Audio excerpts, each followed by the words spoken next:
ನಮಸ್ಕಾರ ಸ್ನೇಹಿತರೆ, ಇಂದು ನಾವು ಕರ್ನಾಟಕದ ಮಹಾನ್ ಸಂಗೀತಜ್ಞರು ಕಣ್ಣಿರದ ದಾಸ ಜನಾರ್ದನ ಸ್ವರೂಪಿ ಪುರಂದರ ಕುಲಭೂಷಣ ಗದಗ ಶ್ರೀ ಪುಟ್ಟರಾಜ ಗವಾಯಿ ಅವರ ಜೀವನದ ಬಗ್ಗೆ ಮತ್ತು ಅವರ ಸೇವೆಯ ಬಗ್ಗೆ ತಿಳಿಯೋಣ.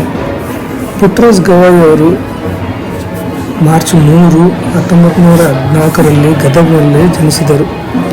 ಜನ್ಮದಿಂದಲೇ ಕಣ್ಣಿಲ್ಲದಿದ್ದರೂ ಅವರು ಸಂಗೀತ ತಮ್ಮ ಕಣ್ಣಾಗಿ ಮಾಡಿಕೊಂಡರು. ಬಾಲ್ಯದಲ್ಲಿ ಸಂಗೀತ ಮತ್ತು ಅಪಾರ ಆಸಕ್ತಿ ಕಂಡುಬಂದ ಕಾರಣ ಅವರಿಗೆ ಪಂಡಿತ್ ಪಡುಮಾಳಯ್ಯ ಗವಾಯಿ ಅವರಿಂದ ಶಿಸ್ತುಬದ್ಧ ಸಂಗೀತ ತರಬೇತಿ ದೊರೆಯುತ್ತದೆ. ಇನ್ನು ಇವರ ಸಾಧನೆ ಹೇಳ್ಬೇಕಂದ್ರೆ, ಪುಟ್ಟರಾಜ ಗವಾಯಿ ಅವರು ಹಿಂದೂಸ್ತಾನಿ, ಕರ್ನಾಟಕ, ಭಕ್ತಿ ಸಂಗೀತ ಎಂಬ 30 ಶೈಲಿಯಲ್ಲಿ ಅಪಾರ ಪರಿಣಿತ ಪಡೆದಿದ್ದರು. ಅವರ ಕಂಠದಲ್ಲಿ ದೇವರ ನುಡಿಯಿತ್ತು ಎನ್ನುವುದು ಎಲ್ಲರ ಮಾತು.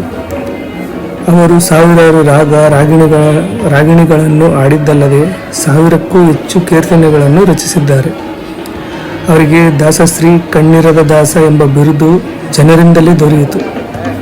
ಅವರು ತಮ್ಮ ಸಂಗೀತದ ಮೂಲಕ ಸಮಾಜದಲ್ಲಿ ಮಾನವೀಯತೆ, ಸೇವೆ, ಸಮಾನತೆ ಎಂಬ ಮೌಲ್ಯಗಳನ್ನು ಹರಡಿದರು. ಪುಟ್ಟರಾಜ ಗವಾಯಿ ಅವರು ವೀರೇಶವರ ಪಂಥವನ್ನು ಮುಂದುವರಿಸಿದರು. ಅವರು ಗದಗಲ್ಲಿರುವ ವೀರೇಶ್ವರ ಪಂಥ, ಸವೀರ ಮಠ ಮತ್ತು ವೀರೇಶ್ವರ ಪವಿತ್ರಾಶ್ರಮ ಸಂಗೀತ ಶಾಲೆಗಳನ್ನು ತಾವು ನಡೆಸುತ್ತಾ ಅನೇಕ ಅನಾಥ, ಬಡ, ಅಂಗವಿಕಲ ವಿದ್ಯಾರ್ಥಿಗಳಿಗೆ ಉಚಿತವಾಗಿ ಶಿಕ್ಷಣ, ಆಹಾರ, ವಸತಿ ನೀಡುತ್ತಿದ್ದರು. ಇಂದಿಗೂ ಈ ಸಂಸ್ಥೆಗಳು ಅವರ ತ್ಯಾಗದ ಉದಾಹರಣೆ. ಪುಟ್ಟರಾಜ ಗವಾಯಿ ಅವರು ಸಂಗೀತದಲ್ಲಷ್ಟೇ ಅಲ್ಲ, ಸಾಹಿತ್ಯದಲ್ಲೂ ಅಪಾರ ಕೃತಿ ಬರೆದಿದ್ದಾರೆ. ಸಂಗೀತ ಸಾರ, ತಾಳದ ಮರ್ಮ, ಸಾಧನೆ, ಪಂಥದ ತತ್ವ, ಭಕ್ತಿಗೀತೆಗಳು ಇವುಗಳಲ್ಲಿ ಕೆಲವು. ಇನ್ನು ಇವರಿಗೆ ದೊರೆತಿರುವ ಪ್ರಮುಖ ಗೌರವಗಳನ್ನು: ಪದ್ಮಭೂಷಣ 2008ರಲ್ಲಿ ದೊರೆತಿತ್ತು. ಕರ್ನಾಟಕದ ಸಂಗೀತ ನಾಟಕ ಅಕಾಡೆಮಿ ಪ್ರಶಸ್ತಿ, ರಾಜ್ಯೋತ್ಸವ ಪ್ರಶಸ್ತಿ, ಅನೇಕ ದಾಸ ಸಾಹಿತ್ಯ ಹಾಗೂ ಸಂಗೀತ ಕ್ಷೇತ್ರದ ಸನ್ಮಾನಗಳು. ಪುಟ್ಟರಾಜ ಗವಾಯಿ ಅವರು 2009 ಸೆಪ್ಟೆಂಬರ್ 17ರಂದು ವಿಧಿವಶ ಆದರು.